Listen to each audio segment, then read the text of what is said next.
आज का टॉपिक द्रव्य शुद्ध गति विज्ञान के अधीन पथ रेखा एवं धारा रेखा में अंतर एवं प्रवाह के प्रकार को हम कवर करेंगे। आज दो टॉपिक होंगे, एक कौन कौन से, पथ रेखा तथा धारा रेखा में अंतर और दूसरा प्रवाह के प्रकार। अब इसमें पढ़ने से पहले हम पथ रेखा की परिभाषा पढ़ेंगे और धारा रेखा की परिभाषा। पथ रेखा की परिभाषा में क्या होगा, एक कण जो एक पीरियड ऑफ टाइम में जो फ्लो करेगा, उस पीरियड ऑफ टाइम में उस कण द्वारा जो डिस्टेंस ट्रेवल की जाएगी, जो उसको एक कर्व रेखा द्वारा रिप्रेजेंट किया जाएगा, उस कर्व रेखा को ही हम क्या बोलेंगे, पथ रेखा बोलेंगे। धारा रेखा क्या होगा, धारा रेखा क्या होगा कि एक सेक्शन है, द्रव्य फ्लो कर रहा है। जब द्रव फ्लो कर रहा है तो उस फ्लोइंग पाथ में एक पर्टिकुलर सेक्शन पे से बहुत सारे कण निकल रहे हैं। तो एक पीरियड ऑफ टाइम पे, एक पॉइंट ऑफ टाइम पे कि जो बहुत सारे कण निकले हैं, उन सभी कणों को यदि हम मिला दिया जाए, एक रेखा से मिला दिया जाए, तो उस रेखा को हम क्या बोलेंगे, धारा रेखा। ठीक है। अब पथ रेखा धारा रेखा में अंतर क्या होता है, इसके बारे में अध्ययन करने से करेंगे। पहला अंतर ये होता है कि पथ रेखा एक कण विशेष के लिए होती है, धारा रेखा एक से अधिक कणों के लिए होती है, बहुत सारे कणों के लिए होती है। दूसरा पॉइंट ये होता है कि पथ रेखा एक पीरियड ऑफ टाइम के लिए होती है, मतलब एक समय अवधि में होते हैं, जैसे कि 1 घंटा, आधी घंटा, 10 मिनट, 5 मिनट, इस तरह। जबकि धारा रेखा एक पॉइंट ऑफ टाइम पे होती है, वो एक पर्टिकुलर समय की बात करेगी। उसके बाद में तीसरा जो अंतर आता है कि पथ रेखा एक दूसरे को काट सकती है, धारा रेखा एक दूसरे को काट नहीं सकती। ये पॉइंट को विशेष ध्यान रखना। धारा रेखा एक दूसरे को क्यों नहीं काट सकती, इसके पीछे लॉजिक ये होता है कि हम धारा रेखा एक कण की एक समय में दो दिशा नहीं हो सकती। अब इससे आगे हम अंतर पढ़ने से पहले हम थोड़ा सा चीज क्लियर कर लेते हैं कि धारा रेखा में क्या होता है कि एक पॉइंट ऑफ टाइम पे जो जितने भी कण निकले हैं, उन सभी कणों की स्थिति को मिला दी जाए तो उस रेखा को धारा रेखा कहते हैं। तो इस रेखा के ऊपर किसी भी बिंदु पर यदि हम स्पर्श रेखा खींचे तो उस बिंदु पर द्रव के कण की स्पर्श रेखा की दिशा में स्पर्श रेखा की दिशा में द्रव के कण की गति की दिशा को प्रदर्शित करता है। तो जब दो धारा रेखा यदि एक दूसरे को काटेगी, तो जो कटान बिंदु होगा, उस बिंदु पर दोनों धारा रेखाओं पर स्पर्श रेखा अलग अलग दिशा में होगी। तो एक बिंदु की दो स्पर्श रेखा नहीं खींच सकते, मतलब द्रव के एक कण की दो दिशा नहीं हो सकती। इसलिए धारा रेखा कभी भी एक दूसरे को काटेगी नहीं, जबकि पथ रेखा एक दूसरे को काट सकती है। चौथा जो अंतर है कि पथ रेखा के ऊपर किसी भी बिंदु पर खींची गई स्पर्श रेखा उस स्पर्श रेखा द्रव के कण की वेग की दिशा को प्रदर्शित नहीं करती, जबकि धारा रेखा के ऊपर किसी भी बिंदु पर खींची गई स्पर्श रेखा द्रव के कण की वेग की दिशा को रिप्रेजेंट करेगा। उसके बाद में हम पढ़ेंगे द्रव के प्रकार, प्रवाह के प्रकार। ये हमारे एग्जाम में आता है कि प्रवाह के प्रकार में, अभी इसमें हमारे प्रवाह के प्रकार 5 तरह दिखा रखे हैं। पहला है स्टेडी एवं अनस्टेडी, ये समय के साथ इसकी परिभाषा होगी। अपरिवर्ती व परिवर्ती प्रवाह, जिसे हिंदी में बोलेंगे अपरिवर्ती व परिवर्ती प्रवाह। दूसरा uniform and non uniform flow, यानी एक समान व असमान प्रवाह। तीसरा लेमिनार एंड टर्बुलेंट फ्लो, जिसको हिंदी में बोलेंगे परत दर परत एवं विक्षुब्ध प्रवाह।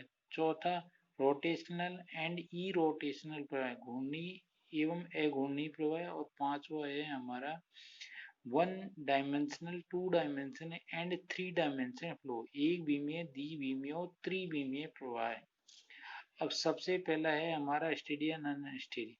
स्टेडी और अनस्टेडी की परिभाषा हम समय के साथ देंगे। एक पर्टिकुलर सेक्शन से, यदि एक पर्टिकुलर सेक्शन से समय के साथ में द्रव के जो कण है, परिभाषा इसकी इस तरह से होगी। एक पर्टिकुलर सेक्शन ले लेंगे, उस सेक्शन पे हम खड़े हो जाएंगे, इस सेक्शन से जितने भी कण पास हो रहे हैं उनका एक पीरियड ऑफ टाइम में यदि उनके कणों का बिहेवियर समान रहता है उस सेक्शन पे, तो वो स्टेडी फ्लो। और यदि उस सेक्शन पे जितने भी कण पास हो रहे हैं उन सभी कणों का बिहेवियर अलग अलग आता है पीरियड ऑफ टाइम में, तो वो अनस्टेडी फ्लो यानी कि परिवर्ती प्रवाह। उसके बाद में हम आते हैं uniform in non uniform flow. Uniform और नॉन यूनिफॉर्म फ्लो का मतलब एक समान व असमान प्रवाह में। इसमें क्या होगा, एक पर्टिकुलर स्टेज में यानी कि द्रव प्रवाह के एक पर्टिकुलर क्षेत्र में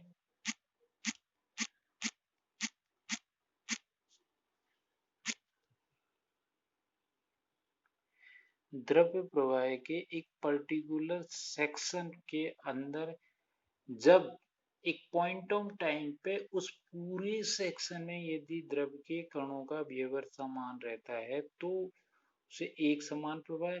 और यदि एक पॉइंट ऑफ टाइम पे उस पूरे स्ट्रेच में, एक पर्टिकुलर जो स्ट्रेच है उस स्ट्रेच में यदि द्रव के कणों का बिहेवियर समान नहीं होता तो उसे असमान प्रवाह कहते हैं।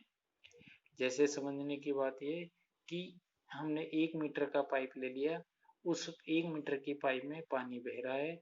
अब एक पॉइंट ऑफ टाइम पे यानी एक निश्चित समय पर उस पूरे 1 मीटर के पाइप में जो द्रव के कण भरे हुए हैं उन सभी के कणों का बिहेवियर समान हो। कणों के बिहेवियर का मतलब वेग, त्वरण, विस्थापन, दाब, बल, वो यदि ये सभी बिहेवियर उसके समान है तो वो एक समान प्रवाह है।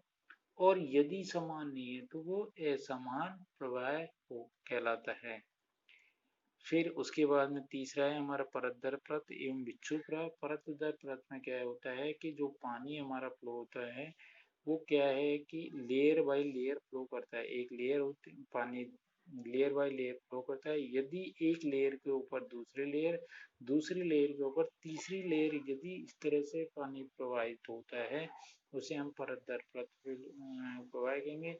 और यदि एक लेयर के ऊपर दूसरी लेयर, दूसरी के लेयर के ऊपर तीसरी लेयर के रूप में यदि द्रव प्रवाह नहीं हो तो उसे हम विक्षुब्ध प्रवाह कहेंगे।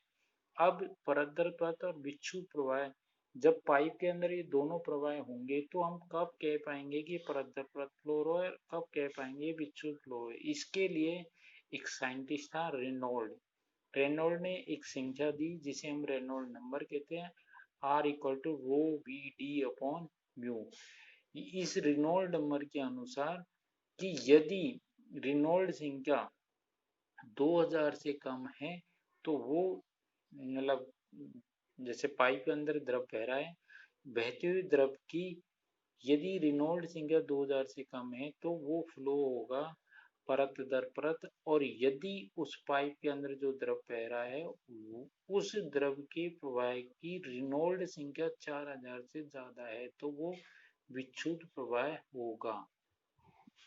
ठीक है, इन दोनों के बीच में है तो उसे हम ट्रांजिशनल फ्लो कहेंगे। इसके बाद में आता है हमारा घूर्णी एवं अघूर्णी प्रवाह। घूर्णी प्रवाह क्या होता है कि जब द्रव का कोई कण अपने स्वयं के मास सेंटर के अबाउट घूर्णन करता है तो वो घूर्णी प्रवाह। और यदि वो द्रव के कण स्वयं के मास सेंटर के अबाउट यानी कि द्रव केंद्र के अबाउट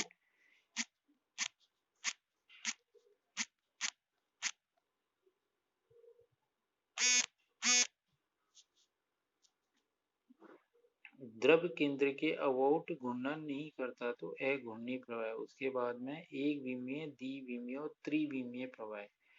इनके बारे में अध्ययन करने के लिए हमें पहले निर्देशांक की आवश्यकता होती है, एक्स वाई जेड। यदि एक दिशा में यानी एक्स कोऑर्डिनेट में द्रव फ्लो कर रहा है तो एक विमीय, यदि एक्स एंड वाई कोऑर्डिनेट दोनों में फ्लो कर रहा है तो द्विविमीय, यदि एक्स वाई जेड तीनों कोऑर्डिनेट में यदि द्रव फ्लो कर रहा है तो वो त्रिविमीय।